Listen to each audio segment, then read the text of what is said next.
Buenos días. This is video lesson 74. Let me see. Today, let's start first with our vocabulary words. As I told you today during class, you need to study them, memorize them. I promise it will make everything easier, okay, for you guys. If you guys are learning new concepts, but you don't really know the words that we're using in the sentences, we're using to explain the grammar, then it's even more complicated to understand the grammar because you have no idea what the sentence is saying. So please make sure you spend time weekly on the vocabulary words. Okay, so today we are going to go over a couple times, 2 times, each of the vocabulary words from list 6A. You will have a quiz, your vocabulary quiz for list 6A next week, okay, next Thursday. That will be the 13th. Okay, so let's start over here. So repeat after me.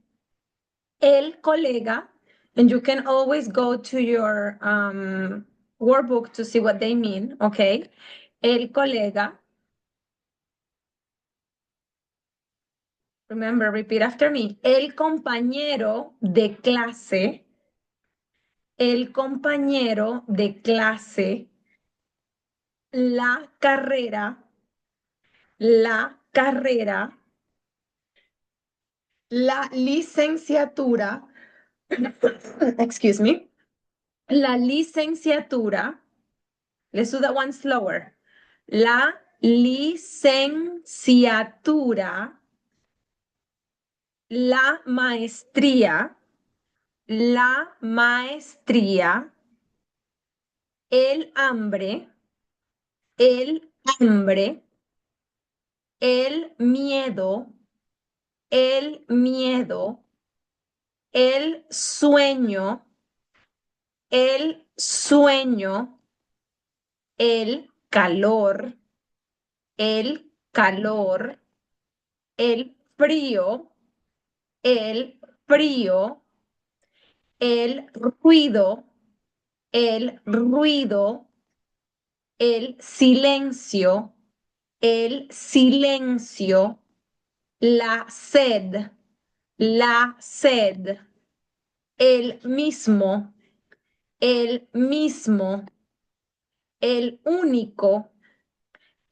único, solo, solo, tanto, tanto, abierto, abierto, cerrado, cerrado, parado, parado, sentado, sentado, diferente, diferente, igual, igual, más, más, menos, menos, mayor, mayor, menor, menor, otra vez,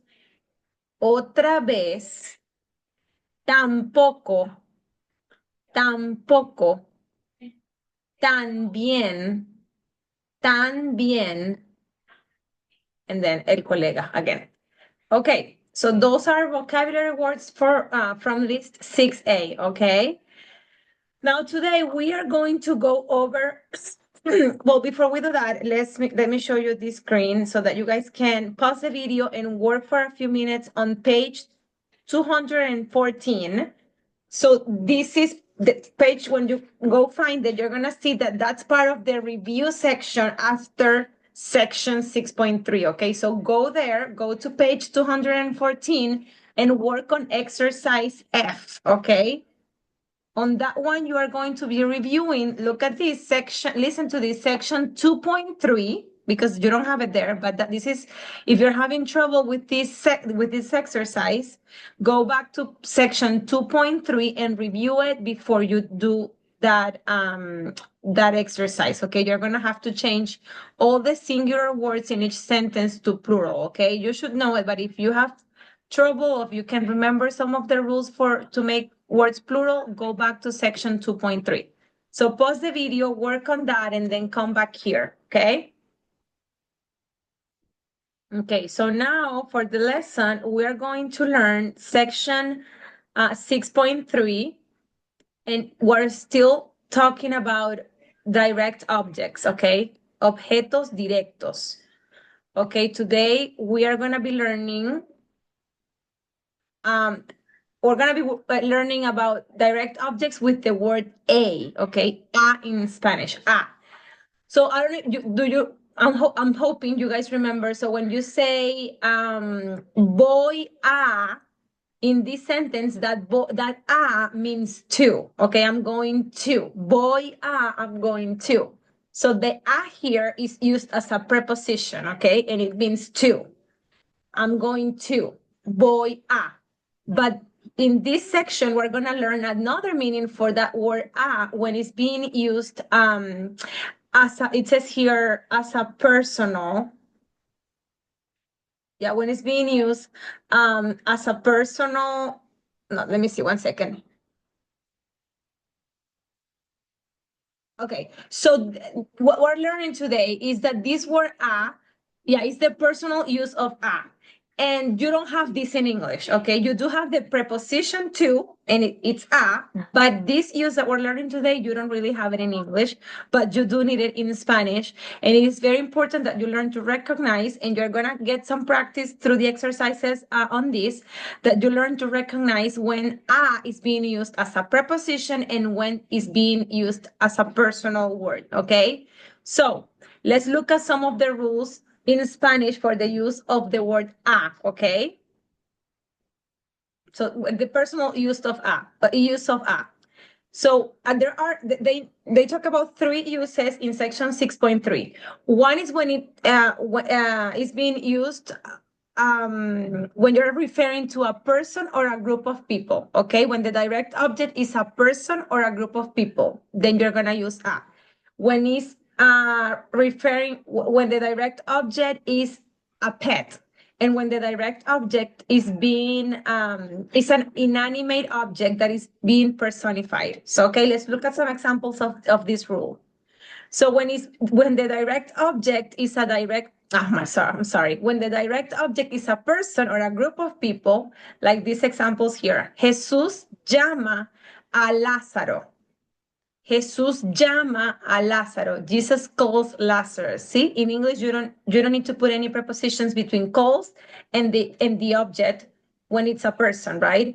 But in Spanish, you do. When the direct object is a person, you. Oh my gosh, I can talk today. I told you this morning. You need to use the word a. Jesús llama a Lázaro because Lázaro is the direct object and is a person. Let's look at the next sentence. Jesús alimenta a las multitudes. Jesús alimenta a las multitudes. Jesus feeds the multitudes. So in this case, las multitudes is the direct object and it refers to a group of people, the multitudes. So you need to use a. Jesús alimenta a las multitudes, okay? When the direct object is a pet, let's look at an example here. Yo alimento is feed, okay? Yo alimento.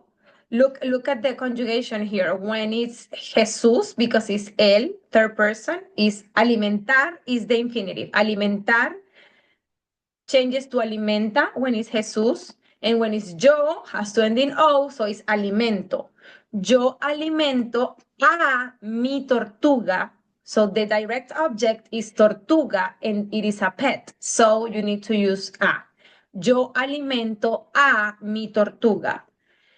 Yo veo la tortuga. I see the turtle. Yo veo la tortuga. La tortuga is the direct object and it is a pet. So you need to use, I'm sorry, not my pet. Yo veo la tortuga. What? This is confusing. Not my pet.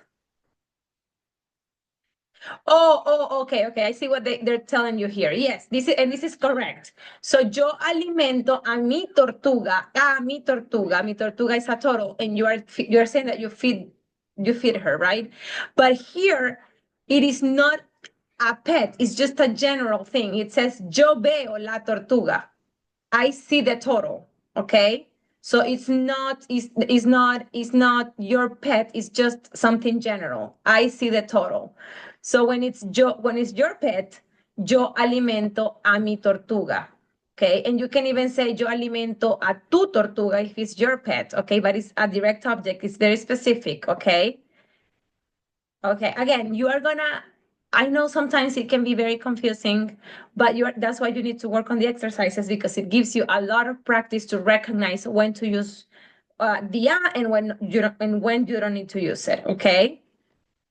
And then the third rule here is when the direct object is, oh my gosh, do you see this? Okay, no. When the direct object is an inanimate object that is being personified, okay? That means treated as a person. Okay, so let's look at this. But not when it is treated as an inanimate object. Okay, so let's look at the examples. Dios llamó a la luz día. God called the light day. So in this example, la luz is being personified. It's like God called the light, right? So it's being personified. It's being treated as a person. So you do use a. Dios llamó a la luz día. Dios creó la luz. It's not being treated it's not being personified. It's just being treated as an inanimate object. Dios creó la luz. Dios creó la luz. God created the light. So you don't need to put a there.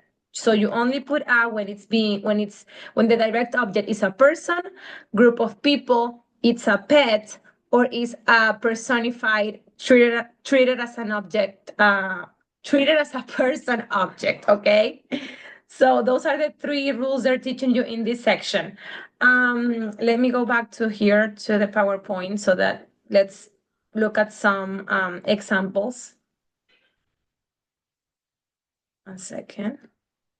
Again, this is the table we talked about today. These are the direct object pronouns. So far, we have gotten a lot of practice with lo, la, los, las. You're going to start seeing the first four, me, nos, te, os, in future sections. Okay, so let's look at these examples here. A con objetos directos, A with direct objects, okay? So for a person of, okay, let me make it bigger. Okay, person of group of people. This is another example of that. Rico ayuda a su madre. Okay, what does this mean? You should know this. Rico ayuda a su madre. Rico helps his mother. Okay, so his mother is a person, so you need to use the word a. Rico ayuda a su madre, and it goes after the verb. Pet. Carmen lava a su gato. We saw lava today in a few sentences this morning. What is lava? Remember lavar? What is lavar? To wash. So Carmen washes her cat. Carmen lava a su gato. So you need to use a because su gato is Carmen's pet. Okay? Carmen lava a su gato.